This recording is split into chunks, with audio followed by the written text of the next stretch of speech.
Mam Vishnupada Krishna Prishta Bhutale Shmate Bhakti Vedanta Swamini Tinamine Namaste Saraswati Devi Gauravani Pracharine Nirvishesha Shunyavadi Pascharya Deshadarine.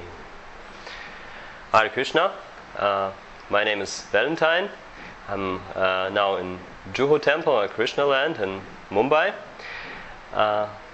And the nice devotees here asked me to speak about how I came to Krishna consciousness and what is my experience being a devotee. Well, I'm quite a beginner in Krishna consciousness. I got to know Krishna consciousness about 2008.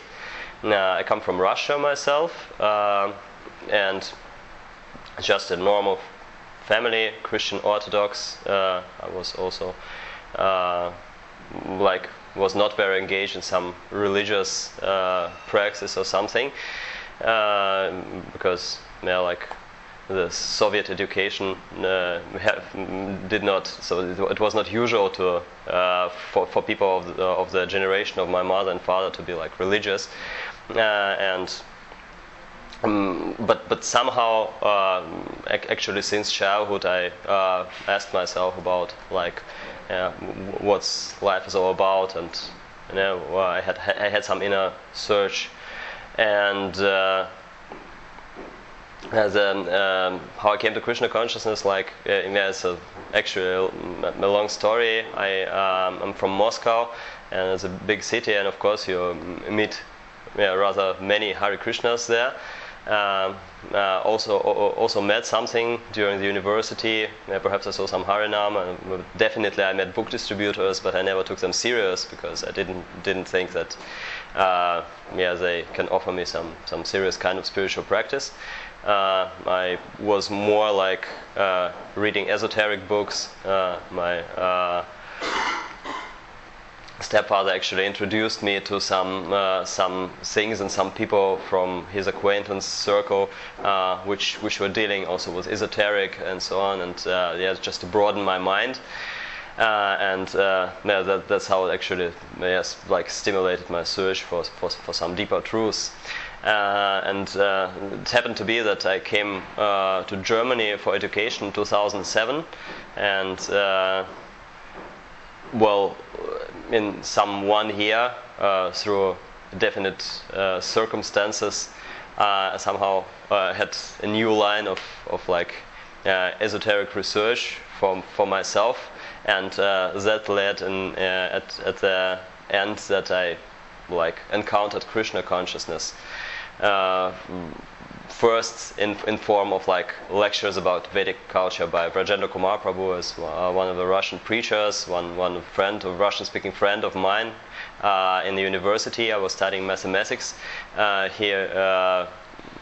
We talked about these things and about different things, also connected with ancient cultures and alternative nourishment systems and so on. And he said here I found something about Vedic culture, and should be very interesting, and you can hear to that. And as I heard these lectures, it made sense for me, the whole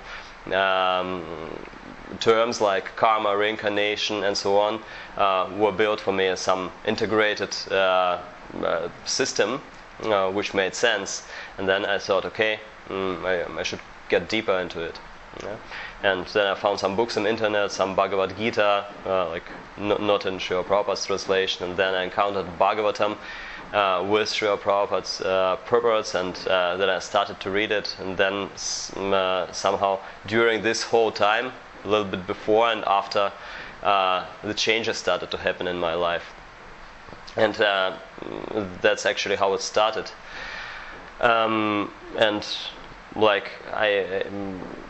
To keep it brief, it took me a lot of time to get in contact with devotees' life, because I was skeptical about organizations and hierarchies and this and that, collecting money and they obey someone who is their leader and so on. I knew there was a temple in Cologne in Germany. It was near my place. I went to university, but I actually never visited. I was trying to practice alone, but through some definite circumstances, Krishna brought me, and at the end that 2011 in summer, I went to a Cologne Ratha Yatra, and then actually I came in contact with some devotees, and I visited one more festival, then some Namahatas, then I came to a temple, then I started to come more often, then regularly, and then like you know how it happens. I saw that it makes sense, and somehow I was, through the mercy of devotees, I was made a suggestion. Okay, why don't you move to the temple at least part time? And then I was writing my diploma thesis. I was finishing my studies, and I was half a week at my place and half a week in the temple, and I was basically writing my diploma thesis and working on it. And as I finished, then I decided to move to the temple completely. And now since like 10 months, so it was 2013 as I moved. So since 10 months, like I'm a like full-time temple devotee, as they call it. And so that's the brief history of myself coming it. If you look a little bit, more internal view on it, is that actually what was the thing which strengthened my faith in all these things is the inner change that happened along with my development of devotional practice.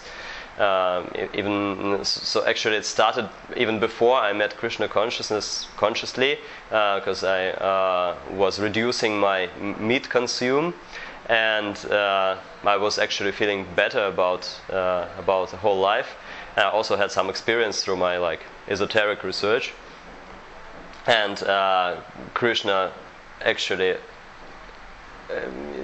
gave me some individual program how I gave me the things which I could accept and which would make sense to me, so that I go deeper in the right direction, in the direction of finding myself.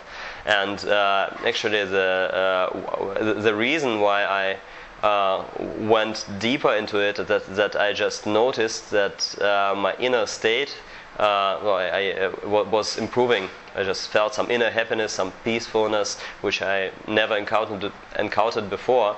For example, in the West, it is common to drink alcohol, and actually I was not an addict, but I also drank something during like some celebrations and so on. But then I stopped it actually because I didn't have any stress. I needed to dump with alcohol and so on. And such things like that happened, and I've just felt some inner fulfillment, which brought me to leave one after one my bad habits and so on. And I felt very good about it. Actually, it was an incredible feeling. I can overcome some inner obstacles which seemed to be which I seemed not to conquer or not be able to conquer before, and that gave me actually the strength to keep up and to develop that, and also to the times where I was just too relaxed, Krishna would push me, and I would feel that also in my life. Yes, was like that, and actually the Krishna consciousness gave me the how to say the deeper insights about how the world was working and what life is all about, and this was actually the questions which I was searching answers for, and which every person actually should search answers for. And the completeness and the detailedness of the philosophy, and also its applicability to the practice, were perhaps the decisive things, the things which play the greatest role for me to go deeper into it. And actually to to develop more, how to say, inclination to do some more concentrated, more deep devotional service, which I try to. As for my feeling now, well, it is the beginning of the spiritual life, and I took some decisions to intensify it. For example, after the university, there was a choice if I just go and work. I've studied economical mathematics, so actually the possibilities were there to work in Germany and like to go this path. But actually, I was convinced that spending some time in dedicated like devotional life in the temple would be a good opportunity for me to know myself deeper and to develop a spiritual fundament on which the whole life will be built up, like the whole life in the spiritual aspect, which is actually the more important aspect in life. And that's why I decided to move to the temple to that point. And that was so I think it was a great decision actually, and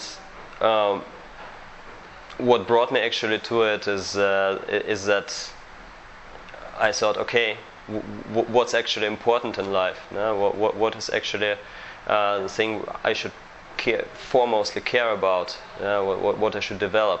Is it like material things, career and so on? I thought actually not, because somehow I got the conviction that on the long term the material enjoyment and all the material things you can get in life won't make me happy. And it's this conviction pushes me like to also, in spite of my material desires, which are still there, to try to continue and to intensify what I do in the spiritual aspect of life. And so long, I see it as a good thing. But of course, there are some like problems and impediments, like, and mostly they have inner nature. So, as I said, the material desires are there.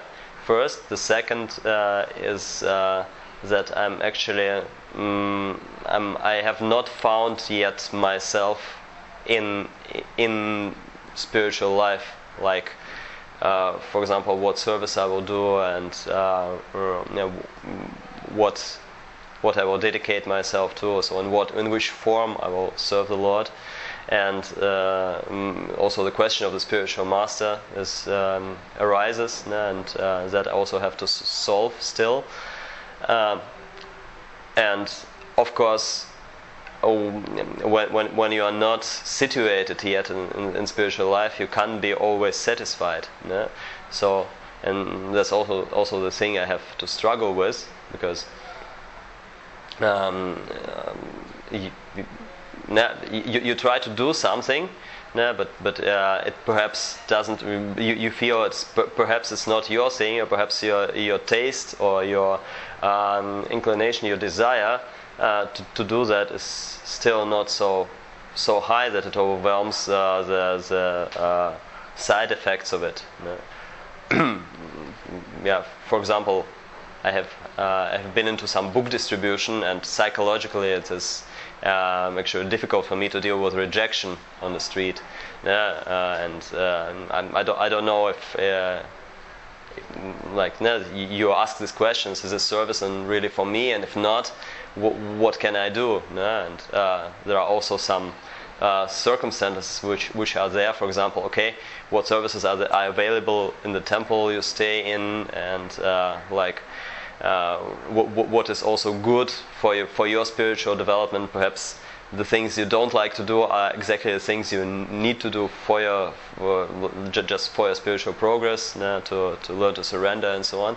And so these things first have to be like, this my point of view, through experience, these things have to be evaluated, and then with time and with like patience, I will also get answers how to deal with it, and what actually to do, what's my role in life, in devotional life especially.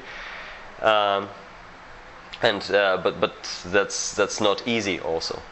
So what I learned in the past several years of my like experience in Krishna consciousness is that definitely Krishna consciousness is not always easy. It's not always joyful for the mind. But what I learned also, it doesn't have to be, because either in material life or in spiritual life you will have difficulties. But the thing is how you deal with it, and what's your ultimate goal, what you're doing it for. And actually, I believe that devotional service to the Lord, which according to the Shastras and actually according also to some common sense, which is the highest thing you can do in life, it's worth it. It's worth like the struggle overcoming some inner difficulties, because the gain is much more than actually incomparable with all the things you can get in material life. And so that's actually what is keeping me up in devotional service. I'm sure.